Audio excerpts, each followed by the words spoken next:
भारतीय ज्योतिष जगत में चेतना कालरा एक ऐसा नाम बन चुकी हैं जो न केवल भारत में बल्कि विश्व स्तर पर अपने कार्यों और समर्पण के लिए जानी जाती हैं। उन्हें रेमेडीज क्वीन के रूप में पहचाना जाता है, एक ऐसा सम्मान जो वर्षों की तपस्या, अनुभव और असंख्य लोगों की समस्याओं के समाधान से अर्जित किया गया है। चेतना कालरा ने अपने कार्य क्षेत्र को राष्ट्रीय सीमाओं तक सीमित नहीं रखा। उन्होंने ज्योतिष विद्या को विश्व मंच तक पहुंचाया और कई अंतर्राष्ट्रीय सम्मेलनों, वेबिनार्स और शोध सत्रों में भाग लेकर भारत की पारंपरिक विद्या का परचम विदेशों में भी लहराया। उनकी विशिष्ट और प्रभावशाली उपचार विधियां न केवल प्रभावी सिद्ध हुई हैं, बल्कि आधुनिक जीवन शैली में उलझे लोगों के लिए उपयोगी और प्रासंगिक भी साबित हुई हैं। आज के समय में जब लोग तात्कालिक और व्यावहारिक समाधानों की तलाश में रहते हैं, चेतना कालरा की टारगेटेड रेमेडीज, लक्ष्य आधारित उपाय आम जनमानस के बीच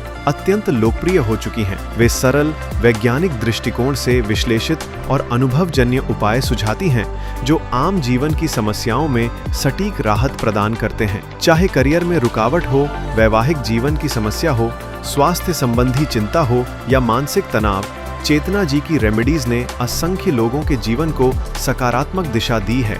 हाल ही में आयोजित 5वें ज्योतिष सेमिनार में, जो शिवज्योति एस्ट्रोलॉजी के तत्वावधान में अत्यंत भव्य रूप से संपन्न हुआ, चेतना कालरा की उपस्थिति और विचार मंच का मुख्य आकर्षण रहे।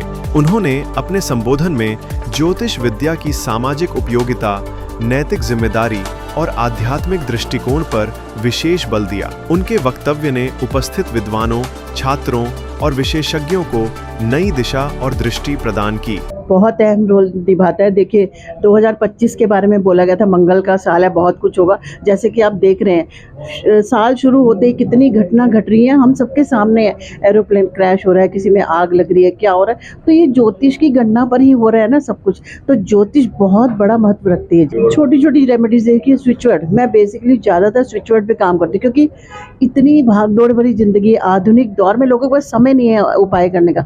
तो मैं स्विचवर्ड के ऊपर काम करती हूँ कि अगर आपको ऑल इन वन डॉक्टर चाहिए तो कवच कुंडल कीजिए, और अगर आपको किसी भी समस्या का समाधान चाहिए तो राम नमामि स्विचवर्ड को अगर आप चैंट करेंगे इंस्टॉल करके तो बहुत फायदे होते हैं उससे। ये तो मैम कितना आपको लगता है कि मनुष्य अपनी राशि के हिसाब से पत्थर या जो नग धारण करे तो उसकी लाइफ में कितना परिवर्तन आ जाता है? 70% परिवर्तन आता है धारण करने से, लेकिन अगर मंत्र जाप करें तो उससे और बेहतर होगा। क्योंकि क्या है, हम मनुष्य लेजी हैं, शॉर्टकट ढूंढते हैं। रतन धारण करके लोग सोचते हैं हो गया काम, चलिए बैठ जाइए, तो ऐसा संभव नहीं है। आपके कर्मास भी तो होंगे। डे टू डे लाइफ में आप मंत्र का उच्चारण करें, मंदिर जाएं, बड़ों की, जैसे कि अभी प्रणव शास्त्री जी ने बोला कि बड़ों का आप सम्मान करें, पूजा करें, तो इसलिए आपको ये सब करना चाहिए। कर्म बहुत इम्पोर्टेंट है ज्योतिष के साथ साथ। क्या मैसेज रहेगा मैम, आप अपने व्यूअर को क्या बताना? मैं यही कहूँगी, पॉजिटिव रहे, लोगों की सेवा करें, और एस्ट्रोलॉजर से स्पेशली कहूँगी कि कोई जहाँ तक कोई आए तो उसे जज ना करें, उसकी हेल्प करें, क्योंकि लोग जज करते हैं। सबकी पर्सनल प्रॉब्लम है। अगर कोई आपसे बात कर रहा है तो आप उसको जज ना करें कि वो पर्सनली कहाँ तक है, क्या हो गया उसकी लाइफ में। अगर उसकी हेल्प करें तो बहुत अच्छा रहेगा।